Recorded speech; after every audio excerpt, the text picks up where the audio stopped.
ఈరోజు నా గురించి నేను చెప్పుకోవాల్సి వస్తే కనుక ఒక సాదా సీదాగా ఒక లో మిడిల్ క్లాస్ ఫ్యామిలీ నుంచి ప్రారంభించిన వాడిని ఈరోజు కొత్తగా నేను చెప్పాల్సిన అవసరం లేదు. కానీ ఈరోజు గతంలో ఎవరితో షేర్ చేసుకోలేనటువంటి కొన్ని విషయాలు, అది ఈ రోజున ఫోటోగ్రాఫర్ ప్లీజ్ కూర్చోండి, ఆల్ ద 3 కానిస్టేబుల్ గారు ప్లీజ్, థ్యాంక్ యూ. వాళ్ళందరూ ఏమండి మీరు అడ్డొస్తారు, మీరు కిందకి వెళ్ళిపోండి ప్లీజ్, అటు అడ్లేకండి, థ్యాంక్ యూ. సో నేను ఎలాగొచ్చాను, ఏమిటి నా మైండ్ సెట్ ఎలా ఉండింది, ఎప్పటికప్పుడు అది మార్చుకుంటూ ఎలాగ నేను ఎవాల్వ్ అయ్యాను అనేది ఈ రోజున మీతో నేను షేర్ చేసుకుంటే అది చాలామందికి ఆలోచింపచేస్తుంది, ఆచరించేలా చేస్తుంది. అది ఆమోదం అయితే కనుక అది వినియోగించుకునేలాగా కూడా చేస్తుందని నేను ఆశిస్తున్నాను. అండ్ నాకు చిన్నప్పుడు స్కూల్లో చేరినప్పుడు 7th 8th క్లాసుల్లో నాకు ఇంట్రెస్ట్ అనేది ఏమిటి అని అన్ని ఏదో ఒకటి సాధించాలి, ఏదో ఒకటి ఉండాలని ఉండేది. గేమ్స్ అనేది, ఆట అనేది ఎవరికి ఇష్టం ఉండదండి. చదువు అంటే కష్టం కానీ ఆట ఎవరికి ఇష్టం ఉండదు. సో చదువు వైపు తప్పనిసరిగా వెళుతున్నాం కానీ నా మనసు ఆటల వైపు అని. అప్పట్లో బాల్ బ్యాడ్మింటన్ ఉండేది, ఎల్లో బాల్ ఇలా ఉండేది.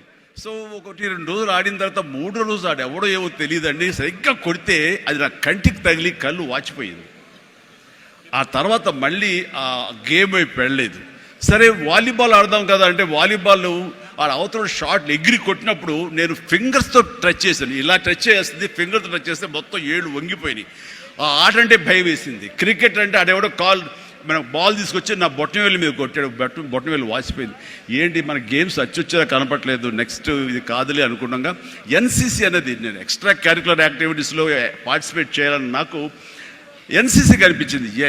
ఎన్సీసీలో ఒక క్రమశిక్షణ వస్తుంది అండ్ ఎక్సర్సైజ్ ఉంటుంది, డిసిప్లిన్గా మనం ఇది అన్వయించుకోవచ్చు, అలవర్చుకోవచ్చు అనే ఉద్దేశం దాంతో చేరిన నాకు కాలేజీ డేస్లో బీకామ్ చదువుతుండగా ఫస్ట్ ఇయర్లో ఒక క్యాడెట్ ఆఫ్ ఎన్సీసీ, నేవీ ఎన్సీసీలో నేను చేరినప్పుడు ఒక క్యాడెట్గా చేరాను. నెక్స్ట్ ఇయర్ పెటీ ఆఫీసర్ అయ్యాను. ఆ తర్వాత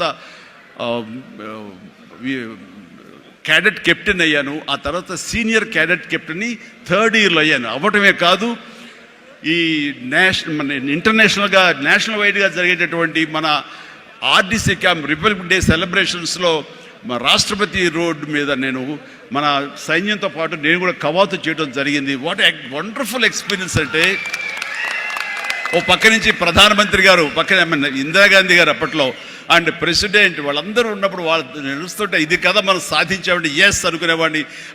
9 క్లౌడ్లో ఉండేవాడు అనమాట, క్లౌడ్ 9లో నేను ఆ రకంగా చేసినప్పుడు ఎన్సీసీలో సాధించేశాను.